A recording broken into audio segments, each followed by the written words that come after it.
Ya, pemirsa tidak mau kecolongan jelang peringatan Natal dan pergantian tahun baru 2022, pemerintah berencana menerapkan kembali PPKM level 3 secara nasional. Kebijakan tersebut dilakukan guna mencegah terjadinya gelombang ketiga COVID-19 di tanah Katulistiwa.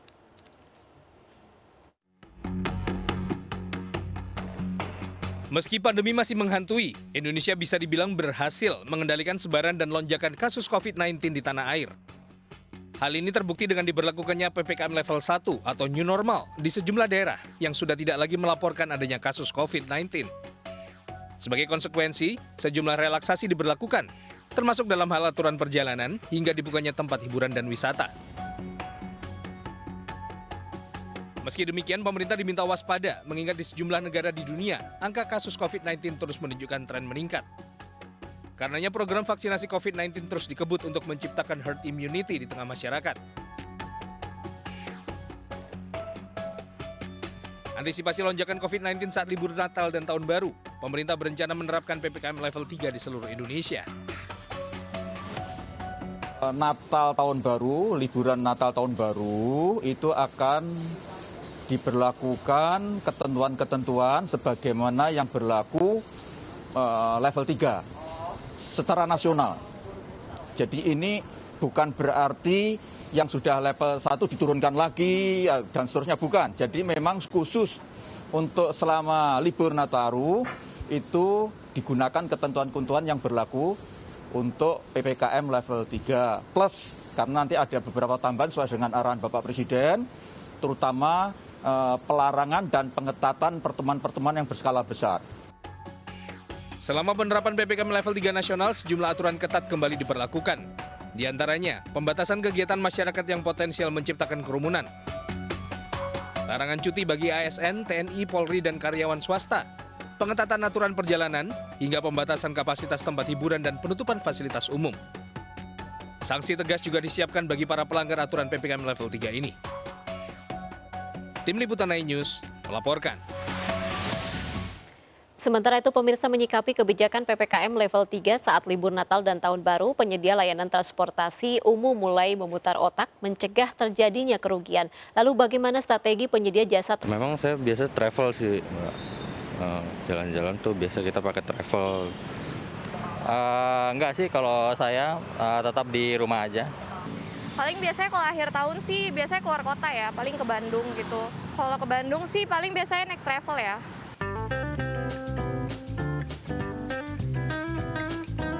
Libur Natal dan Tahun Baru kerap dimanfaatkan untuk berkumpul bersama keluarga hingga berwisata keluar kota.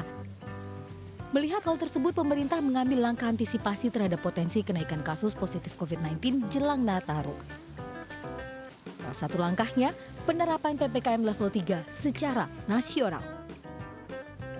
Guna mendukung kebijakan pemerintah dan memenuhi kebutuhan masyarakat, jelang liburan Natal 2021 dan Tahun Baru 2022, para pengusaha jasa transportasi pun memutar otak. Salah satunya agensi perjalanan yang menyediakan jasa transportasi darat berupa bus dan travel ini. Sebelum masuk bulan Desember, pengelola sudah menyediakan tiket harga promo untuk ke beragam destinasi. Selain itu juga tersedia private trip yang bisa diatur sesuai kebutuhan pelanggan. Yang pasti sih kalau compare dengan last year, tahun ini lebih bagus. Boleh saya bilang itu jauh lebih bagus daripada tahun sebelumnya yang memang pandemi sedang lumayan meningkatnya saat itu. Dan tahun ini seiring sejalan kita juga levelnya sudah turun, ya kan. Beberapa daerah objek wisata juga sudah mulai dibuka, otomatis tahun ini akan lebih baik daripada tahun sebelumnya.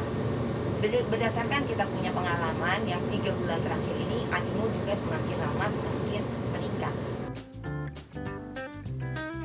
Tahun ini antusiasme masyarakat bepergian naik pesat jika dibanding dengan tahun lalu. Kali ini tujuan calon wisatawan didominasi ke daerah Jawa Tengah, terutama Jogja, Semarang, dan Solo. Sedangkan untuk daerah Jawa Barat didominasi tujuan Bandung dan Anyer jam sebelum keberangkatan, serta pengemudi yang sudah divaksin dan melakukan tes swab secara berkala. Dari Jakarta, Nadia Raisa, Guntur Zulkarnain, Rama Romadona, iNews melaporkan. Pemirsa, Menteri Perhubungan Budi Karya Sumadi menyebutkan terkait pembatasan dan juga pengendalian mobilitas libur Natal dan Tahun Baru di dalam negeri, Kemenhub menunjuk surat edaran gugus tugas dan juga instruksi Menteri Dalam Negeri, Imendagri, yang selanjutnya Kemenhub akan melakukan pembuatan SE baru.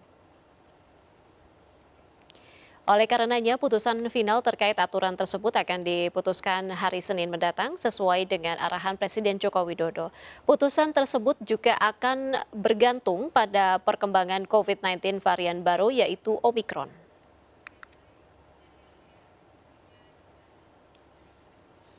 Pemirsa, pemerintah berencana akan memberlakukan sistem ganjil genap di sejumlah ruas tol di Indonesia pada 20 Desember hingga 2 Januari 2022.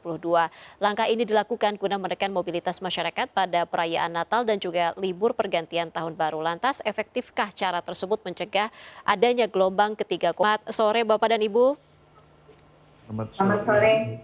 Baik, saya ke Pak Joko terlebih dahulu. Pak Joko mungkin bisa menanggapi kebijakan dari pemerintah tadi yang akan menerapkan aturan ganjil genap untuk menekan mobilitas dan ini diberlakukan di sejumlah ruas tol. Bagaimana Anda melihat hal ini? Iya, ini memang kebijakan yang baru dan kami sebenarnya belum tahu secara pasti rinciannya seperti apa. Terutama kalau ganjil genap, oke lah kita paham ya. Namun bagaimana cara pengawasannya? Itu yang masih kami cari tahu, pengawasan di ganjil genap di jalan tol. Karena selama ini kan apakah nanti kalau umpamanya tidak memenuhi mengikuti aturan dia diputar balik dan sebagainya. Ya itu kan tidak jauh bedanya umpamanya dilakukan penyekatan gitu kan. Namun saya kira ini juga masih perlu dicari tahu sejauh mana sistem pengawasan di jalan tol yang mana jalan. Apakah DPR mendukung hal ini? Saya kira tujuannya ini memang baik kan untuk membatasi mobilitas masyarakat menjelang Natal dan Tahun Baru. Karena walaupun misalkan ASN pemerintahan tidak jadi meliburkan, tapi anak-anak sekolah kan libur. Jadi tujuan ini juga sebenarnya dengan adanya ganjil genap itu biasanya rata-rata rate mobilitas kendaraan itu turun 30%. Jadi kalau untuk menghilangkan sama sekali memang itu tidak bisa, tetapi ini akan menurunkan mobilitas. Saya kira seperti itu. Cuman itu tadi ya memang untuk pengawasannya, mungkin sosialisasinya yang harus gencar disampaikan sebelum Natal itu, agar mereka ketika mau ke tol, ketika mengetahui bahwa kebijakan ini sudah sudah diterapkan, jadi ketika waktu itu mobilnya pada hari yang genap di mobilnya ganjil dia tidak jadi masuk tol seperti itu. Baik, Bu Em, dari DPR sendiri apakah sudah ada diskusi dengan Kemenhub terkait hal ini? Bagaimana sebenarnya mekanisme pelaksanaan aturan ganjil genap yang nantinya akan rencananya diselenggarakan 20 Desember nanti? Sudah ada, bahkan tidak hanya di jalan tol, tetapi juga di tempat-tempat wisata yang biasa menjadi tempat kerumunan, menjadi tujuan orang berwisata, itu juga diterapkan. Terus kemudian tempat wisata masih tetap boleh buka cuma 50%. Maka ketika tidak ada pengelolanya, maka dia tidak mampu mengantisipasi yang akan datang. Tetapi kalau ada pengelolanya, saya yakin bisa setelah 50%, maka dia tidak akan menerima kembali.